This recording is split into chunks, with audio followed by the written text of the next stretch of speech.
No one in Oluwabe could remember the exact day Susan first arrived. It felt as if she had always been there, yet everyone knew she had not. Oluwabe was a quiet coastal town where life followed the rhythm of the sea. Every morning, fishermen returned with their boats, women arranged their goods in the open market, and children ran barefoot between stalls. Nothing ever changed. Or at least, that was how it used to be. On one calm morning, as the sun rose slowly over the water, a new wooden table appeared at the far end of the market. Behind it stood a young woman no one recognized. Her name was Susan. She was not loud. She did not shout prices like the other fish sellers. She did not argue or beg customers to buy. She only stood there calmly, with a soft smile and a basket full of fish. The fish were beautiful. They were big, silver, and shining, as if they had just been pulled from the water. People noticed something strange almost immediately. Even under the hot sun, Susan's fish did not spoil. Flies did not gather around them. They stayed fresh from morning until evening. An old pepper seller named Mama Kemi watched Susan closely from her stall. In all her many years in the market, she had never seen fish like that. A strong fisherman named Ton crossed his arms and stared, curiosity burning in his eyes. And a young boy named Ayo, who helped his mother sell vegetables, could not stop asking questions. People bought Susan's fish out of curiosity at first. Then they came back for more. The fish tasted different. Better. Richer. Some people said it made them feel warm inside, as if something deep within them had been touched. When customers asked Susan where she caught her fish, she only smiled and said, "The water gives what it wants to give." That answer made no sense. But her voice was calm, and her eyes were gentle. As evening came and the market emptied, Susan packed her basket and walked toward the beach instead of into the town. And far beneath the quiet waves, something old stirred awake. Within days, Susan became the most talked about person in Oluwabe. People stopped buying fish from other sellers. By midday, the market would be full of noise, but only one table would have a crowd. Susan's.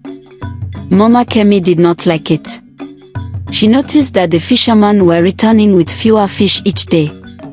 Nets that once came back heavy now came back almost empty. Boats stayed out longer but returned with less. Yet Susan's basket was always full. No matter how much she sold today, she came back tomorrow with even more fish. At night, strange things began to happen. Some people said they heard singing by the shore. Soft, slow singing that sounded sad. Others claimed they saw shadows moving where the waves touched the sand. Mama Kemi said the sea was unhappy. Ton laughed and said old women always looked for trouble where there was none. But even he noticed that the water had become restless. Ayo noticed something else. Every evening, after the market closed, Susan walked alone toward the beach. She never looked back. She never seemed afraid. One night, curiosity finally defeated Ayo's fear. He decided to follow her. Ayo waited until the market was empty and the sky had turned orange. He kept his distance as Susan walked calmly toward the shore.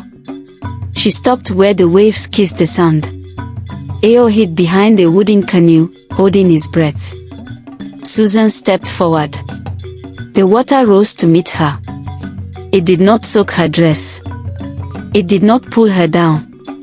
Instead, it curved gently around her legs, as if welcoming her home. Susan raised her hands. The sea responded. Fish began to surface. One by one. Then many at once. They gathered around her as if they were listening. Ayo's heart pounded. He wanted to run, but his feet refused to move. Susan turned her head slowly. She looked straight at him. Her eyes glowed softly, not with anger, but with deep sadness. She called his name. Ao stepped forward without knowing why. Susan told Ao the truth. She said she was chosen long ago, bound to the sea to protect its balance. She did not steal fish. She only caught those the sea was willing to release. But humans had grown greedy.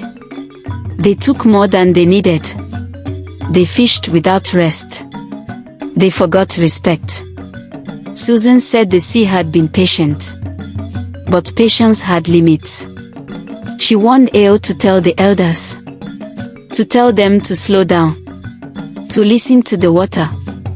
If they refused, the sea would take back what it had given. Then Susan stepped backward into the waves.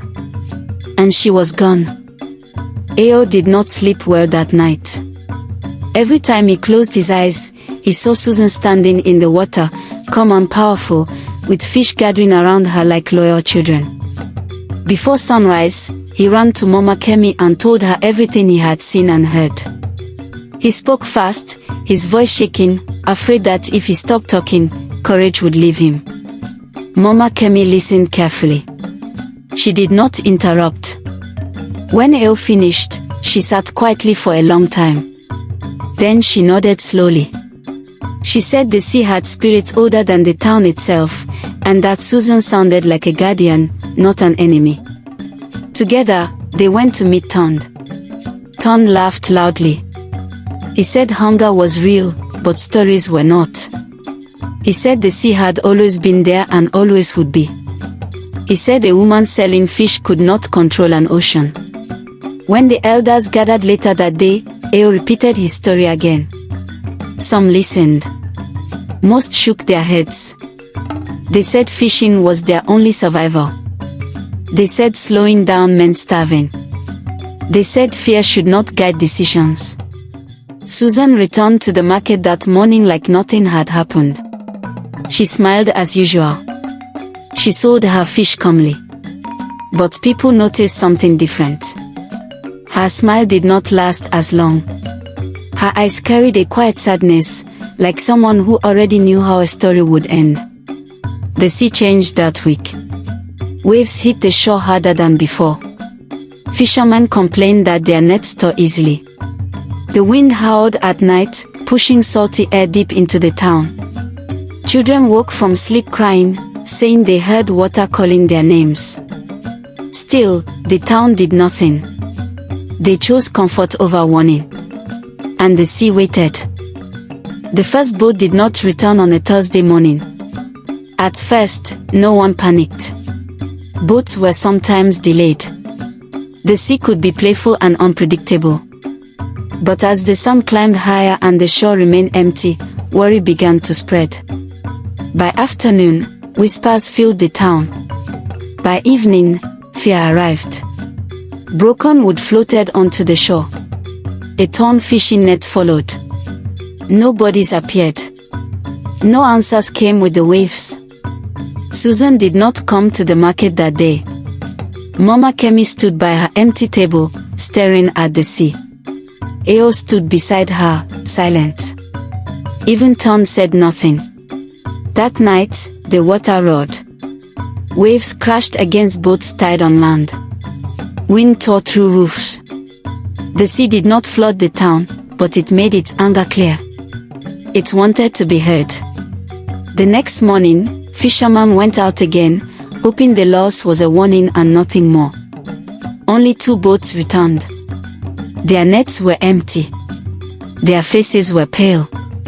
They said the water felt heavy, like something beneath it was breathing. Susan appeared again at sunset. She stood at the shore, not the market. People gathered slowly. No one shouted. No one asked for fish. Susan spoke calmly. She said the sea had begun collecting its debt. She said balance had been broken for too long. She said this was only the beginning. As the sun dipped into the ocean, Susan stood barefoot where the waves touched the sand.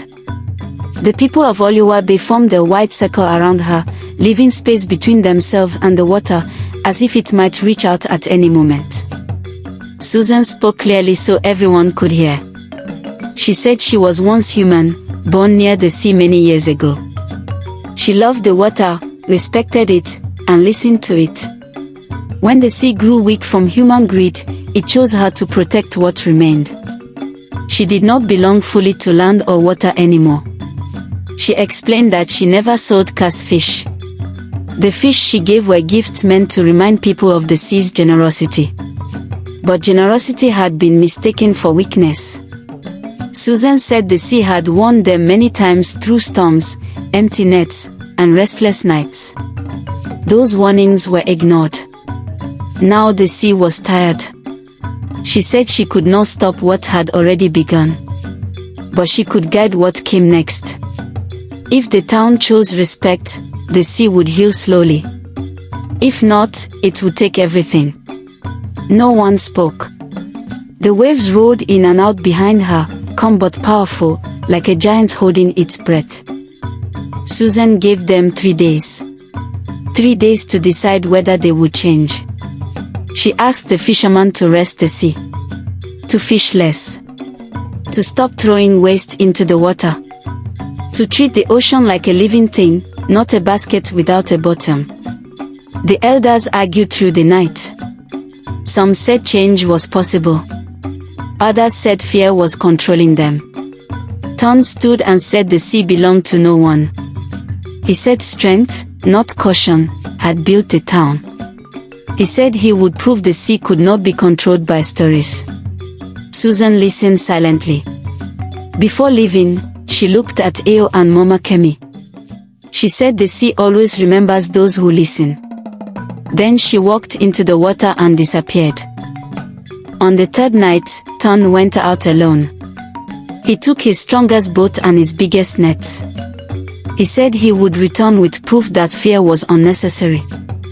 The sea was quiet. Too quiet. Morning came. Ton did not return. No storm came. No wreckage followed. Only silence. By evening, the town understood. Fishing stopped. Boats stayed on land. People cleaned the shore. Nets were repaired, not overused. Waste was removed from the water. Days passed. Slowly, fish returned. Small at first. Then more. Susan returned to the market, but she sold very little. Her table was almost empty. She smiled again, truly this time. Balance was returning. One morning, Susan did not appear. Days passed. Weeks followed. The sea was calm. The fish were plenty, but never wasted. Susan was gone. Today, Oluwa Bay still stands. Children are taught to respect the sea before they learn to fish.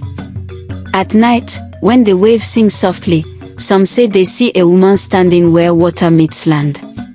Smiling. Watching. And reminding the world that nature always keeps its memory.